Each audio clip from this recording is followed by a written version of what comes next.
Time edition, July 8, 1947. The Army Air Forces has announced that a flying disc has been found and is now in the possession of the Army. Army officers say the missile, found sometime last week, has been inspected at Roswell, New Mexico, and sent to Wright Field, Ohio, for further inspection.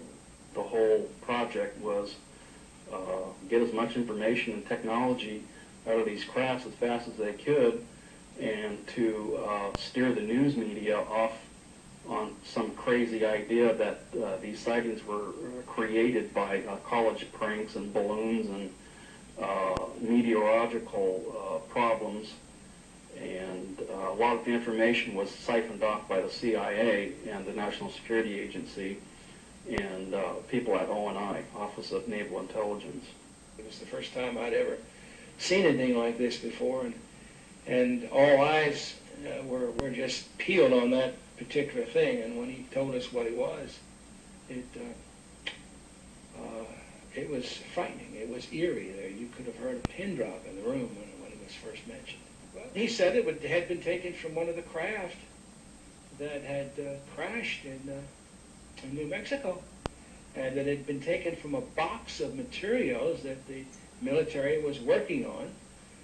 They didn't use the word reverse engineering at that time, but there was something similar to the reverse engineering they felt like they needed to work on, and it was going to take years to do this.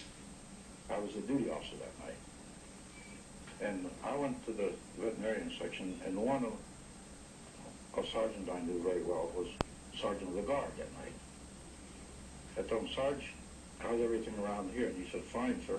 I told him, you know, they told me to be careful to watch this area because you have a sense of something sensitive here.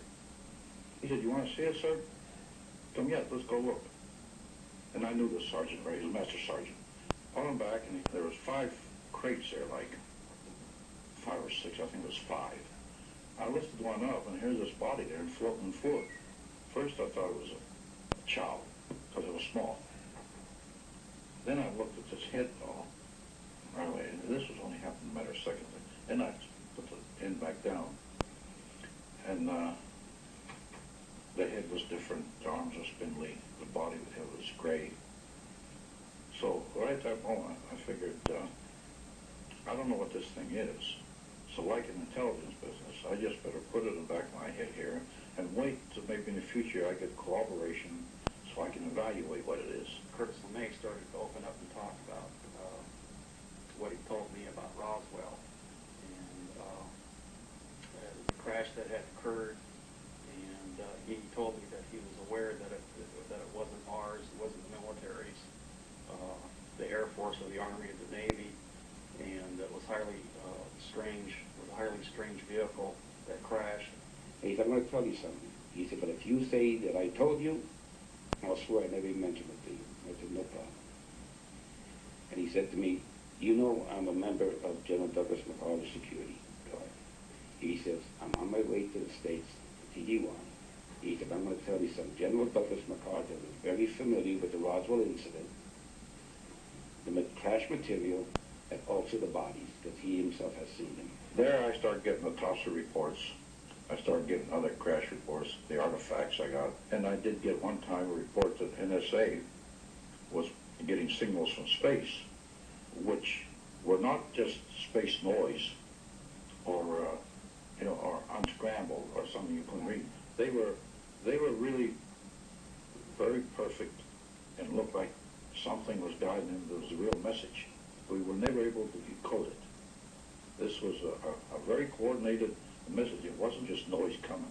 It was a pattern. The one person I happened to meet and took quite a shine to, and he to me, was a Dr. Adolf Raum.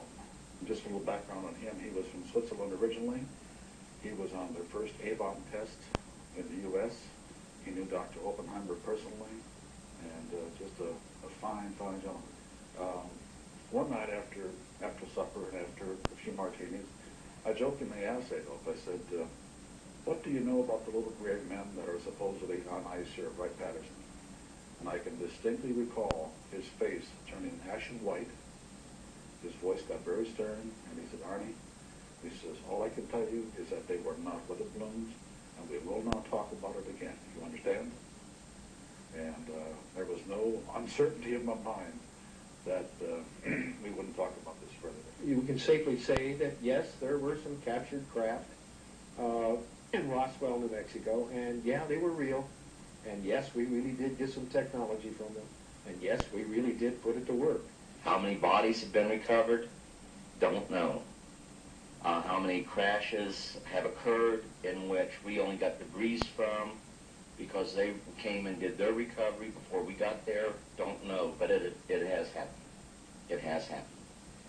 When they have problems, just like we send out a distress call, they send out a distress call, which is something that a lot of people don't allude to or don't even, it's the one question that's never asked. But here again, we think of them as something intangible, like that stuffed animal there. But they're living, breathing creatures, as mortal as you and I. They think, they have loves, they have likes, they have dislikes, they have social culture. This is so important to kind of make people understand that that is the case. There were more crashes than Roswell, but people don't understand is that there was one in 1948, and there was another one in 1949. The radar testing in New Mexico was the cause of a lot of them that were crashing, and high-powered transmitters, when they would get too close to transmitters, it would interfere with their guidance control, and they would just crash. And other craft crashed. We had shot them down. As an example of some of our precision, we have here a photo of an object re-entering the Earth's atmosphere. Through our programs, we were able to predict at precise time that this was going to happen and notified a particular agency who then went out with a camera and was able to obtain this photograph. What altitude? This is just entering the Earth's atmosphere somewhere around 400,000 feet. We've been successful. We crashed in White Sands, New Mexico. We tracked it. We were tracking it at the time, and we were successful in damning enough where it crashed.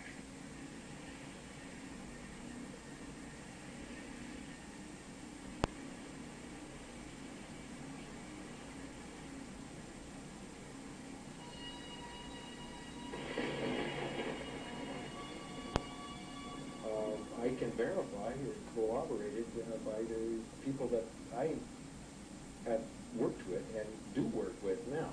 I made a comment that was really funny at that particular point. I didn't really connect it with anything until later. He says, "You have no idea at all what we're about, do you?" And I told him, "No, sir, I don't." He says, "Well, someday the technology will be out there that has been totally back engineered." Went right over my head at that particular point.